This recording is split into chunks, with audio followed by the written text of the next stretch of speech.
New Russian recruit Boris raises his flintlock rifle. He pulls the trigger and the barrel flies off. He fixes it, quickly reloads, but he shoves the ramrod too hard. Pieces clatter off the flintlock. Only the barrel remains. Next is bayonet training. Boris again uses too much force. His bayonet sticks and the scarecrow won't pull out. Then a charge drill. Other recruits are lined up, ready, but Boris still can't get his saber free. The squad charges forward. Boris is stuck, pulling his saber. Boris always lags in training. Even simple marching is a mess. In less than 100 meters, he drops all his gear. The Black Sergeant Major is furious. He curses Boris, calling him the dumbest Russian recruit, but Napoleon's army is at the border. Russian high command doesn't care about soldier quality anymore. At the commander's order, thousands of new Russian recruits immediately stop training. They rush to the battlefield. Other recruits are full of ambition.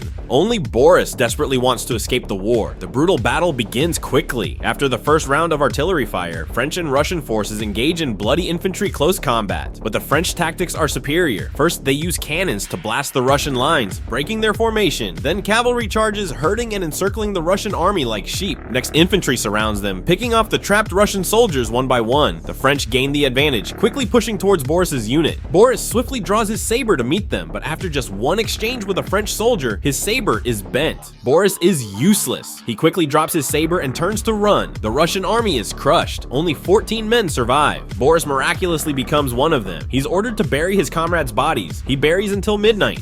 The next day, the fighting continues. The intensity hasn't lessened. The Tsar orders the army to attack, but under heavy French artillery, Boris's regiment is wiped out. Boris is again ordered to bury his comrades' bodies. He buries them all night. He's so numb, he starts talking to the dead. At dawn, French and Russian forces resume fighting, even more fiercely than the previous days. Boris doesn't want to fight anymore. He definitely doesn't want another night of burying bodies. So he deserts, he hides in a cannon barrel and falls asleep. When he wakes, he tries to leave, but it's too late. Russian artillerymen light the fuse. An accident. The cannon goes out of control, speeding towards the battlefield center, carrying Boris. Boris tries to crawl out the barrel, but the strong inertia keeps him stuck. He can only charge towards the French army with the cannon, forcing them to retreat, but the fuse keeps burning. Finally, the cannon launches Boris out. He flies over soldiers and peasants before making a rather dramatic landing directly in the French general's command post.